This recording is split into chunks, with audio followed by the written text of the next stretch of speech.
there now. Apologies, I was a bit loud. There we go. Over to you, Anita. Thank you. We can. Okay, so it's not sharing quite yet. So, Is so that we can see it. I think it's just not in the presentation mode. So I think okay? if you. Okay, let's do that. All There we go. right.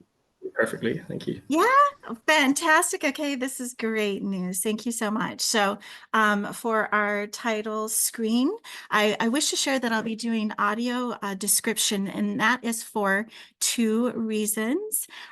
First reason is if we have participants that are joining that have visual impairments, the audio description is very important. In addition to it also being great for everyone, because if you step away and want to have a cup of tea or refresh a beverage, that's fantastic. It's sort of podcast style, so you're not having to be present in front of the screen the whole time. So I will describe all of the elements that I'm sharing. So I do have an ID logo, which is inclusive design. That's my little collaborative consultancy. We have the Scottish Tech Army logo, and we are meeting today for Disability Awareness, Inclusive Language, and Behaviors 19 January. My name is Anita Howard, pronouns she, her, and I work in as a senior accessibility design partner. And then I'm very happy to invite Kieran. We're going to do a fun role-playing kind of interactive exercise at the end. And Kieran is he, him as well. His title is Accessibility Analyst. Super grateful to Kieran for joining. And I'll see. Get situated and go to our first. There we go. So for our key takeaways, what we'll be hopefully getting across by the end of our time together is that disability is human. We'll talk a lot about that. It's just part of the human experience. And I'll highly encourage everyone to follow disabled content creators. It's actually the ideal way in which to increase your awareness. And let's go for avoiding assumptions. That's always an amazing practice with any human, every human. And if unsure, if you're in any kind of situation engagement, it's great to just ask for clarification. And that our entire time together, we'll be talking, everything is all about respect and just being human and being warm. We will take a high-level, lighthearted kind of positive approach to inclusive language and behaviors. It's not, my style would be much more a little bit of humor to kind of make it easy breezy. Okay, and then a quick introduction about myself. I do work within user experience as a design partner, and my primary focus is to reduce friction and increase the usability of digital content in partnership with the disability community. So that's what I do for work. I'm a certified professional in accessibility core competencies, and wanted to also do a shout out. Kieran wasn't expecting it, but Kieran has also just passed his certification exam and wanted to say congratulations. That's awesome. And I'm also an American Sign Language student, and I do volunteer with LGBT Youth Scotland, as well as an Equalities Advisory Panel with the Cairngorms National Park Authority. So my heart 100% is and always will be in Scotland. Okay.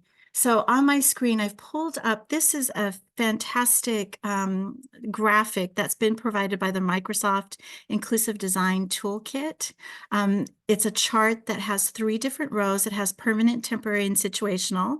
And there are 5 columns across the top describing touch, see, hear, speak, cognitive, and each of them are illustrated with icons. And this is a chart that represents the variations within disabilities. So if we were to take and review just one of these categories to understand the context, if we took hearing, for example, a permanent disability for hearing would be deaf. A temporary disability hearing would be ear infection. So of course that can happen and then it goes away. And then situational disability for hearing would be just noisy surroundings. So if you were at a concert or you're in a pub and it's super noisy and everyone, it's loud and you're not able to hear someone, that's actually a hearing impairment, and it is situational. So when we look at the whole community of disabilities, whether they be permanent, temporary, or situational, there's a really high chance that we've all experienced some impairment at some time. And if we are lucky enough to grow older and reach older years, we may just have natural loss in some of these, or reduction in some of these areas. So the point about sharing this is that disability is a community we can all join and probably already have. So it's very, very human. And the first thing, I'll be using the word disability a lot. And the first thing we'll chat about is that disability is not a bad word. Disability is just part of the human experience. And disability is actually a neutral term. It's simply a descriptor. And it's really important to remember that language is dynamic and nuanced, of course, and it's changing at a rapid pace along with social norms and perception. So in other words, inclusive language is an ongoing journey. As society changes, it's always kind of morphing, and it's not a destination. It's just an ongoing journey. So that's why I get excited when we get to our content creators, because what I'll be talking about with your content creators who also are disabled people, they're sharing their lived experiences real time. And that's the most amazing way to learn and expand awareness. Okay, so what I have here, I'll go ahead and click through here. I did look up, their UK government does have some guidance. They've provided, it's actually very brief. It only takes a few minutes to have a read through. It's inclusive language, words to use and avoid when writing, and that's would also apply when chatting about disability. So using language that respects disabled people as active individuals with control over their own lives, and don't be too precious or too politically correct, because being super sensitive to the right and wrong of language and depictions will stop you from doing anything. So the reason I wanted to put in this guidance from uk.gov, of course, it's should be said that there's different terminology, there's different language, and there's different sort of societal norms between the countries. But not only that, between UK, US, and all the other different places around the world, but also there's different preferences and nuances right down to the individual. So I included this for everyone to have a look on the words to use and to avoid, because it was specific guidance from the UK. So it's just a quick read. So we will talk about avoiding, there's a recommendation. Okay, there's a recommendation to avoid euphemisms. I'll go ahead and go here. So this became, in the last handful of years, this became, you'll encounter this all over the place, whether it's different groups or whatnot. They will not use the word disability. They'll use differently abled, all abilities, special needs is very common actually in school systems.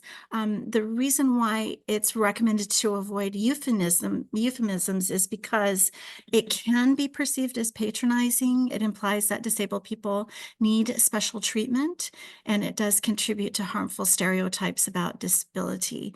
There may be adjustments and accommodations that are needed. That's just what it is, an adjustment. It's not anything special. So that's the difference, and I hope that's clear. There's activism within the disability community to not use sugar-coated words that deny recognition of disability as a valued aspect of diversity and identity. So the whole point with this is that it's all right to say the word disability or disabled. And kind of dancing around it has this feeling of like there's something wrong with disability, and there's not. And this is and I hope some folks have maybe seen the sunflower lanyards. The Sunflower Lanyard Project in the UK is a scheme designed to support people with hidden disabilities, and it's been widely adopted across the UK. You may have seen it in airports. Some transport providers are getting on board, and even supermarkets like Sainsbury's and Tesco are implementing it. So the lanyard is bright green, and it has sunflower sunflower pattern, and it serves as a discreet sign that the wearer may require additional assistance or understanding. It can be worn by anybody with a disability, illness, or chronic condition who feels they may benefit from it, and that there's no requirement for people to disclose their condition. So I thought this was a great opportunity to share about the sunflower lanyards in case you've seen them out and about, or you may already be familiar with the sunflower lanyards and what their intent is. And I'm very excited to share this. This is about following disabled content creators. The reason why this is so exciting is because this sort of talk that we're doing together is more of a very high level overview that is helpful but light and breezy. When you really want to expand awareness, it's very important to follow disabled content creators. I primarily follow folks that are on LinkedIn. They share their real-time lived experiences in a variety of different types of disabilities. So it's very expansive to broaden your horizons and perspectives, to have that kind of understanding, raises your awareness, expands your yeah, that's just going off of memory, expands your perspectives. Once you do begin to follow some content creators, there is a term, I believe it's been coined for a few years now. There's a term called ableism, and a lot of disabled content creators will talk about the societal barriers in which to dismantle ableism. So the definition of ableism that I have here quoted from Haben Girma, who is an American disability rights attorney and also the first deaf-blind woman that graduated from Harvard.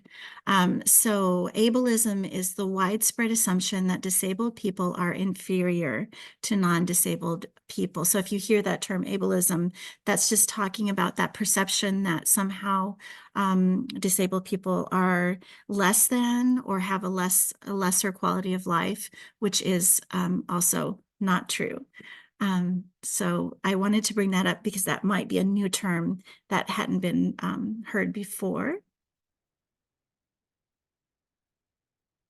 Okay, so this is a fabulous quote that I wanted to share. Jenny Gibbons is actually a graphic artist in Glasgow.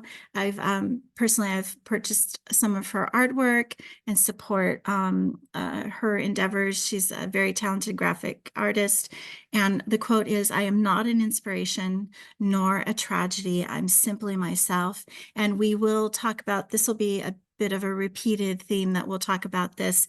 There's a space in between inspiration, which not an inspiration simply for living lives, and then not a tragedy because you might have this lived experience with this disability. What is more tragic is actually the societal things that have to be dealt with versus the impairment. So Jenny, I had asked Jenny permission, may I share this and give you credit? So Jenny is listed as a content creator, and love for you to check out Jenny's offerings. So disability doesn't make you exceptional, but questioning what you think about it does. And Stella Young passed away in 2014. She was a journalist, comedian, and a disability activist in Australia, and has an amazing TED Talk. Of course, that's been viewed millions of times. Stella was talking about, I am not your inspiration, thank you very much.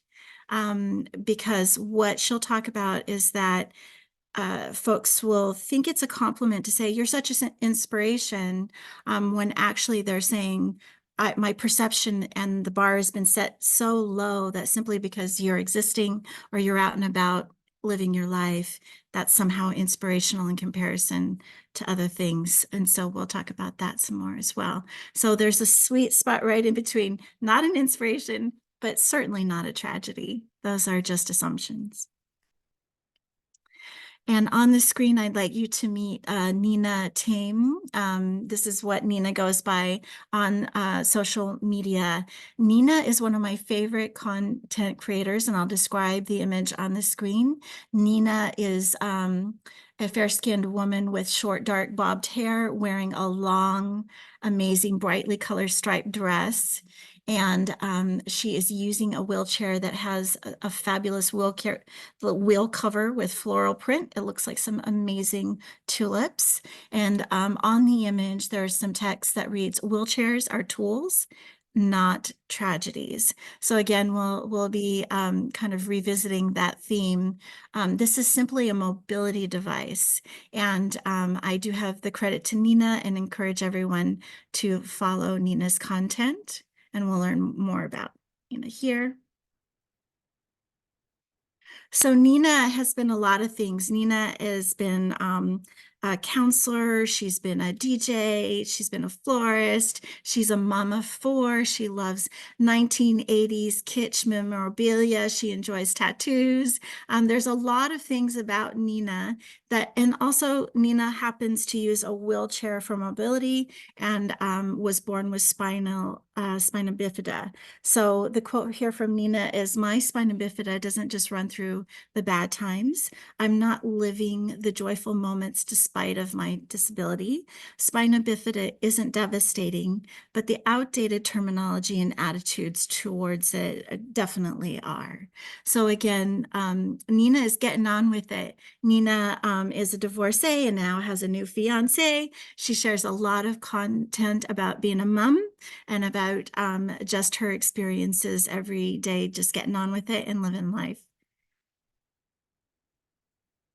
All right, so I'm going to go and pull up our video and hope that it plays and that we are successful for audio. And then Joe, I'll just, if for any reason you don't hear the audio, if you could just verbally let me know, and then I might have to do a reset. What this very short video, it's just under 4 minutes. This is a training video about disability awareness that was put on by the Office of Disability Rights in Washington, D.C. I used to live in D.C. for about 6 years. So in the video, I see some places that I used to hang out.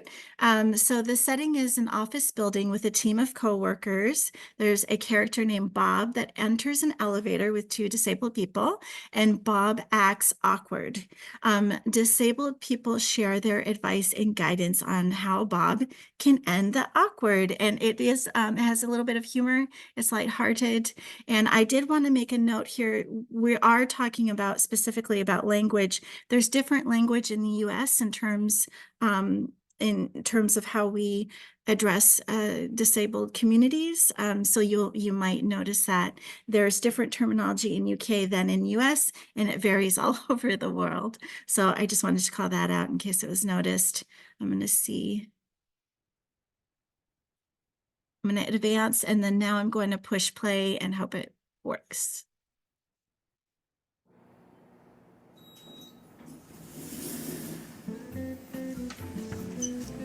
Good morning, Bob. Morning there, big man. Morning, Alice! There's no need to be awkward. Poor Bob. Like so many of us, he just doesn't know how to interact with people with disabilities. It's pretty easy, really. People with disabilities are people first. We need the same things that every person needs, like respect. Good morning, everyone. Attention! Okay. Maybe we need to be more specific. The easiest way to show respect is to focus on the person, not the disability. It's okay. You'll get the hang of it. One easy way to focus on the person is to watch the person signing and not their interpreter. Or their companion.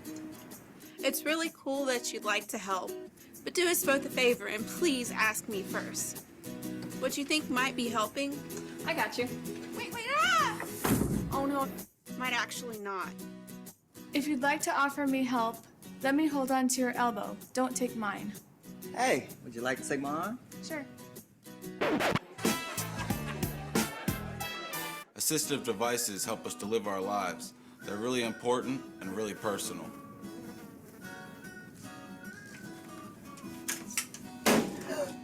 Grabbing them only makes it weird for everyone. What?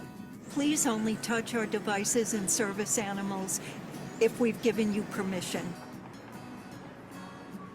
And don't take it personally if I ask you not to.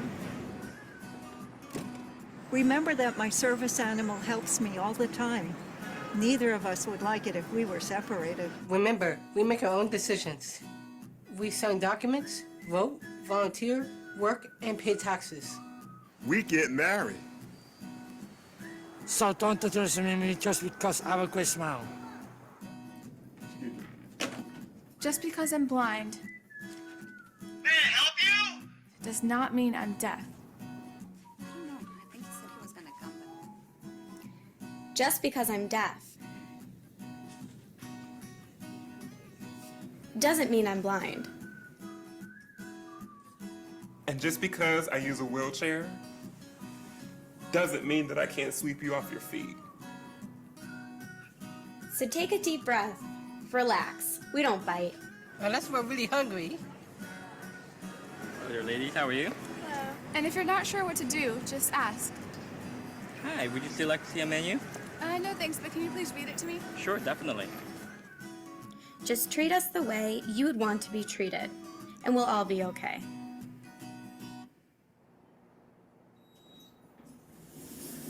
Good morning. Good morning. Morning, Alice. Morning. Awkward no more. Nice job, Bob. Go forth and be human. There's no need to be awkward.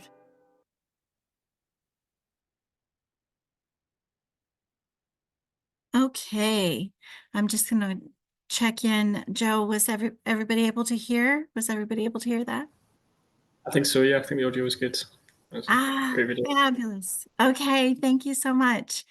So what I was going to do is just to, that was a hopefully enjoyable, kind of a nice light take on disability awareness. And what I'd like to do next for the next set of slides is just to reiterate those key points that were made during the video, to go through each of those kind of sections. So for example, respectful interactions. One of the key points is the easiest way to show respect is to focus on the person and not the disability. To remember just to speak directly to a disabled person, not their interpreter or their companion. And this is something that happens quite frequently, that can be very isolating. Just to focus and speak directly to the person and not whoever is around them. Use a normal tone of voice and try to avoid patronizing or talking down in any way. And don't attempt to speak or finish a sentence for a person that you are talking to. This, some of the disabilities may be under speech where folks may need a little bit more time to communicate. So just having, patience and not attempting to speak or finish a sentence is great practice. And address disabled people in the same way as you would talk to everyone is fabulous. Offering help. So offering help, it is great if you'd like to offer help, but it's just really important to remember to ask first. And what you may think may be assistance might not actually be helpful. So just remember to ask. And then when offering assistance to a blind or visually impaired person, offer your arm or elbow for them to hold and just avoid taking theirs. That's a good practice. And they had mentioned that in the video as well. Now, this is quite funny. This is pause off of assistive devices, and I'll describe these images. I had presented to you Nina Tame prior. So Nina has a image here with her sitting in a wheelchair with an amazing leopard print wheel cover. And her text on her image says, "My chair is an extension of my body. Keep your filthy paws off of it." And then down at the bottom in small, she wrote, "Unless I've requested them on me." Then, of course, that's perfectly fine. But that's a joke. And Nina, it's showing a bit of Nina's personality and how she chooses to communicate. And the next image is of Nina. She's sitting in her wheelchair. She's wearing glasses. And she's showing the back of her wheelchair. So hers is a manual wheelchair that often you might see them. They have handles in the back attached. Nina experienced so often that folks would move or touch her wheelchair, which again, the devices are extremely personal and they're not to be touched. Nina installed a row of 2-inch metal spikes on the back of her wheelchair, which is quite funny. Just to make the point, please do not touch. She removed the handles and put spikes. So I thought that was really funny and a symbol of Nina's personality to make sure that folks don't touch her her wheelchair. And then assistance animals. All right. So assistance animals is something that happens quite a bit in the disability community in terms of we all love dogs, but it's really impolite to speak to and fuss over an assistance dog or animal before addressing their human. That comes up quite often because, of course, dogs are amazing creatures, but it's always important to talk to the person and not the dog, and refrain from asking to pet the assistance animal. Now, this may seem like it's very hard to resist, and also please don't take it personally if they ask you not to pet their animal. The thing that's really important to know, of course, assistance animals are working animals. They're very specifically trained to pay attention to their human, to take care of their person, and they're very much working. And it is a huge distraction. It's not only a distraction to the assistance animal, but it can be quite stressful for the person that's has that relationship with their assistance animal. And it also can be really exhausting. Imagine being out in your day and then having tons of folks always asking, "May I pet your dog?" when they really should not be distracted from their duties. I personally have a short story. I used to work with therapy dogs in hospital settings. The therapy dogs were trained and would do healing exercises just by being dogs and visiting folks that were hospitalized. And then I would be with the guide dogs after they were done with their shifts. They would take off their vest and their whole personalities would change. They knew when they were on duty and they were visiting patients and doing what they were trained to do. And then when their vest would come off and they would relax, then it was like playtime and rolling around and their whole demeanor would change. But dogs do know when they're working and then they know when they're not. So it's just really important. Don't feel bad if someone doesn't want you to pet their assistance animal. The practice is to refrain. So that's kind of a big one, and it's very common that to get to know. Independence. So maintaining independence and autonomy are really extremely important. That's extremely important to everyone. Also, disabled people make their own decisions and have relationships like everyone. Absolutely no difference. Assumptions. So avoiding making any assumptions, it's really okay if you don't know. So here's the thing, when you're encountering anyone, whether they have visible or hidden disabilities, no one is expected to know everything about whatever condition might be happening. There's no way that you would know. None of us are expected to know. So it's definitely okay if you don't know. It's a good thing to ask respectfully if you're unsure about something. Absolutely no problem. So some of the assumptions that we learned about in the video, just because someone may be blind doesn't mean that they have a hearing impairment, or just because someone is deaf or has a hearing loss, that they're not also have a condition of a visual impairment. Those are weird assumptions. And also I do recognize, and a disability community recognize, there's not a good representation of disabled folks within media. There hopefully, you know, as times are evolving, the representation will be enhanced and raised in awareness and all the good things. It's so important, because what we have in media, whether it be television shows or whatever, there folks are often portrayed in a inferior or less than kind of a framing, which is absolutely not true. Those are harmful stereotypes that need to be disbanded, because there are plenty of amazing humans and folks that happen to also have disabilities or various conditions that are joyful, living life and just getting on with it. So disabilities are definitely a spectrum. There's a number of different adaptive devices. There's accommodations, adjustments, and a wide variety of communication preferences. So just taking the pressure off yourself. You're not expected to know everything about everything. How could we possibly? If we have our loved ones, our colleagues, our best friends that may have a certain disability, you may have a heightened awareness about that, but it doesn't mean everyone's expected to know everything about everything. So the main point is just not making assumptions or jumping to conclusions. Just ask. So if you're not sure what to do, just go ahead and ask. One of my favorite books is by a blind author that the whole title of her entire book is Just Ask. That's how important it is. And please do ask. It's best not to ignore someone or pretend like they're not even there. It's okay just to ask questions. People would prefer to actually be addressed. So the importance of acknowledging another person's existence rather than avoiding them can't be overstated. And we'll talk a little bit more about that as we go through. But living with a disability can be enormously isolating. It can also be dehumanizing if you're constantly avoided. Those are very damaging things. So just knowing that you're okay to just ask for clarification, it's much better than just ignoring someone.